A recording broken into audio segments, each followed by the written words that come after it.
One of the most common causes of failure is the habit of giving up when overcome by temporary defeat.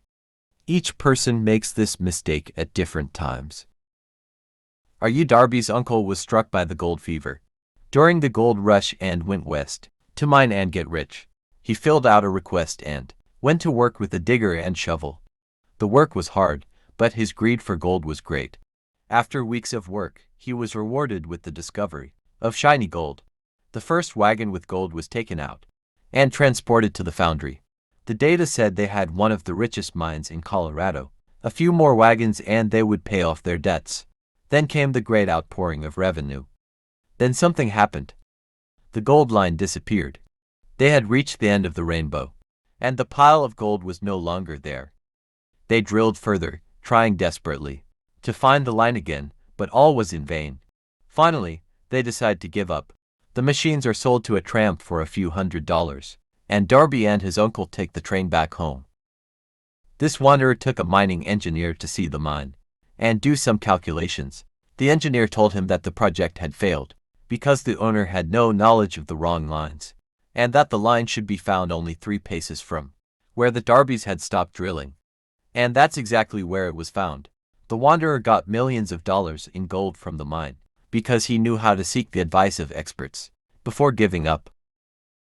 Much later, Mr. Darby went into the business of selling life insurance, remembering how he once lost a large fortune because he stopped 3 steps from gold. Darby took advantage of the experience to succeed in his chosen work based on the method of saying to himself, "I stopped 3 steps from gold, but I will never stop just because people say no when I ask them to buy insurance." Darby is one of a small group of fewer than 50 people who sell more than $1 million in life insurance annually. He owes his persistence to the lessons he learned from hands-off in the gold mining business. When defeat happens to a person, the easiest and most logical thing to do is withdraw. And this is exactly what most people do.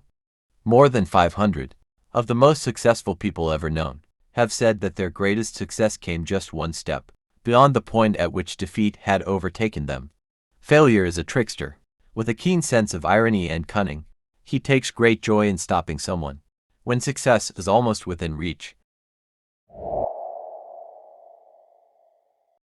Very soon, after Mr. Darby had decided to take advantage of his experience in the gold mining business, he had the great fortune to be present on an occasion which proved to him that no does not necessarily mean no.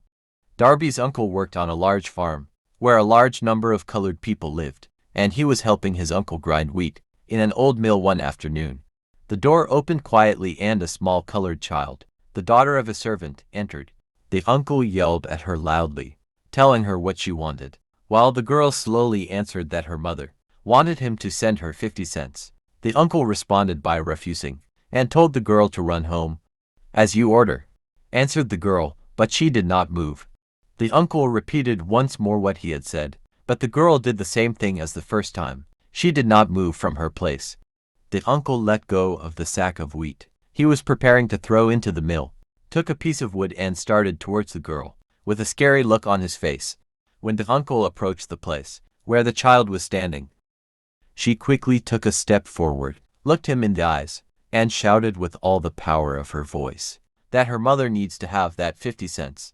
The uncle stopped, looked at her for a minute, then slowly dropped the wood to the ground, reached into his pocket, pulled out a $50 and gave it to her. The child took the money and slowly turned towards the door, never taking her eyes off the man she had just defeated. How did she do it? What happened to the uncle that made him lose his toughness and become tame as a lamb? Mr. Darby pointed out that every time someone tried to avoid him without making a purchase, he remembered the attitude of the child at the old mill, her big eyes flashing defiantly, and he would tell himself he must make this sale as well. He says that the biggest sales he made were after people said no. He also remembered his mistake when he stopped 3 steps before gold. That experience taught him to continue to persevere, regardless of how difficult it would be. Life is strange and often unpredictable. Both success and failure have their roots in simple experiences. Mr. Darby's experiences were ordinary and simple, yet they held the answer to his destiny in life. He benefited from these two dramatic experiences because he analyzed them and found the lesson they offered.